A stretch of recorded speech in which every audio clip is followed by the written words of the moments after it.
SAIT again. Okay. Well, we also had other leadership events that had to do with a lot of people who went to SAIT, and they would put it on. So again, I'm the younger kid, and I wasn't invited to go put these on. So again, I was really bummed. I was like, oh, okay, it's whatever, left out again. So I got invited to go, I just wasn't in charge. So it was kind of cool though. I felt like the cool kid. I was like, you know, it's up to my team, and I kind of wasn't a great leader for my team. I was in charge of the 8th grade class. I wasn't the president, I was a commissioner, kind of in charge of the 8th grade class. Anyways, so I wasn't leading anyone, really. I went over and I saw my crush and I was like, what's up, Ricky? What's up? You know, and so I thought it was super cool and everything, but I kind of neglected my team. So, next slide. I can't set it up right at all. Never mind. This is a Boy Scout event. I'm in charge of Boy Scouts. Next slide. Another thing, common interests in working together. This is a cemetery right above the DMV in Auburn. There's hundreds of graves here. And you have to find the ones that are for the soldiers, all the military people, and you put a flag on them for Memorial Day, for Veterans Day. And I was like, if we had to do that by ourselves, like just me, this would never be done.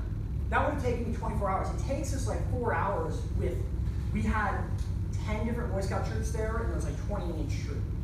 It takes a while. So next slide. You have to set goals as a team. A team's actual literal definition is a group of people working together for a common goal. So I'm an Eagle Scout. I had to make a project, Eagle Scout project.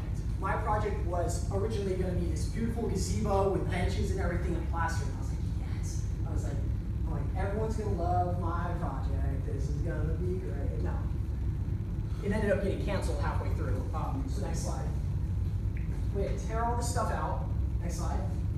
And we worked really hard at it. I think total together we had over 300 hours of work on this project. Before they said, oh hey, you can't do that. And I was like, oh gosh. So I had my team though, who started brainstorming. Okay. And they're like, why don't we take out the shade structure? It didn't say a bench couldn't still go, and they didn't say platform couldn't go. I was like, Clay, my rock, you're a genius. So next slide.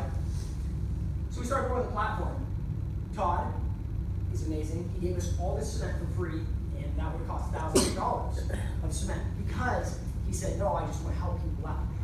Great guy, great leader. He's the leader of the owner of his thing, and I wouldn't call him a boss. I'm going to get into that a little bit. There's a difference between a boss and a leader.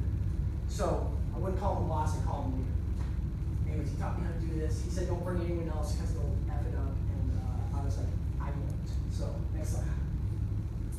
We had to flatten the ground. Next slide. That took forever. And this is our finished project. So me and my friend Clay, I put our initials in it because I put in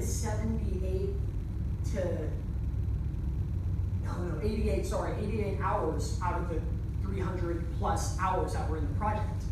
And he put in about 60 of the other hours because he was there, my rock, the whole time. I had many other people on the team. I had over 30 people come to help me. And that wouldn't have been possible without them. An Eagle Scout project isn't just to form a team, it's formed to practice being a leader. If I did all the work myself, I wouldn't be leading anyone, I'd just be doing it. I'd just be me. So it's a leadership experience, and they actually won't let you be an Eagle. Say I did 2/3 of my project, they won't let you do it. If you do over 1/3 of the hours, you fail. So it's kind of like a test. I didn't do 1/3, I almost did 1/3. So next slide. Next slide. So what happens when people don't work as a team and are divided? Is there anyone got any ideas? No? Good. Next slide. Oh snap, let's try Avengers Infinity War. Spider-Man, everyone turned to dust because in Captain America Civil War, the Avengers split. They split, they weren't there to fight together to defeat Thanos. Next slide. So what happens when you're united as a team? Next slide. Become the mayor. You use your team, you help become the mayor. Next slide. Again, I said I love all of them. You kill Thanos. Next slide. Another example, a little quick story. They put all this stuff in differently. There's 3 forklifts trying to get this little unit out of the truck because of how they put it in. And it took, he wanted to do it on his own. I said, Charlie, it's gonna take you, me, and maybe another guy, because we gotta get 3 forklifts in on this.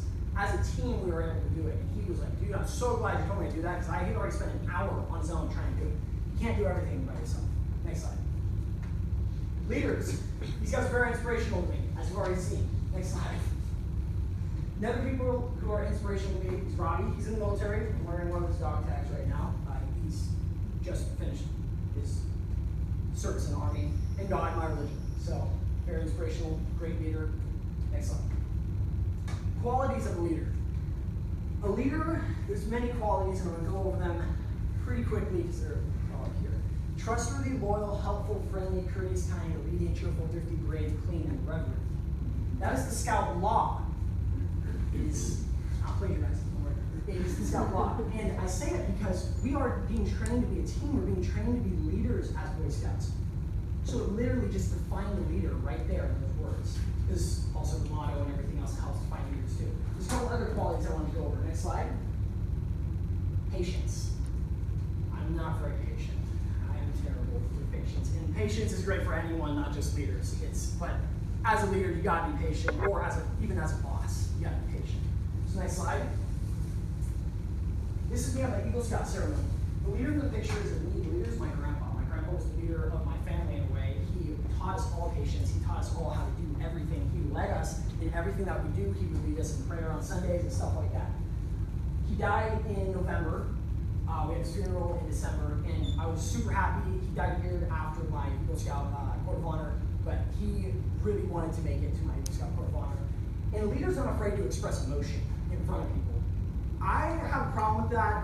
I can express emotion, but like crying wise, oh, you're not gonna see me crying. I could be having the worst day right now, and you guys would be like, okay, no, he's not. He's bawling his eyes out. He never had a problem crying or having any emotions. A quick story about him, and I'm totally blanking on the man's name. He was in charge of a college's hiring committee or something like that. And he hired this man who came in, and the man was like, hey, so I heard you wanted to get a hold of me. I didn't even apply for this. He's like, no, but I've heard about you, and you're hired if you want the job. And he was like, what? Like, I thought we would have an interview. He's like, no. He's like, I want to hire you. And I was like, okay, so the guy got hired. The guy ended up getting caught stealing. And he embezzled money from the college. And my grandpa was very upset, very disappointed. But he didn't handle it in the way that a boss would. A boss would probably go up to you, like, you're fired, return the money, go in jail, stuff like that. My grandpa got a call from him. He said, Gene, I just became a Christian today. And he said, don't worry, man, I'm coming to you. And he was like, okay. So my grandpa went to him and he said, if you became a Christian, you believe in Christian morals and values, why did you just steal from our company, from the college?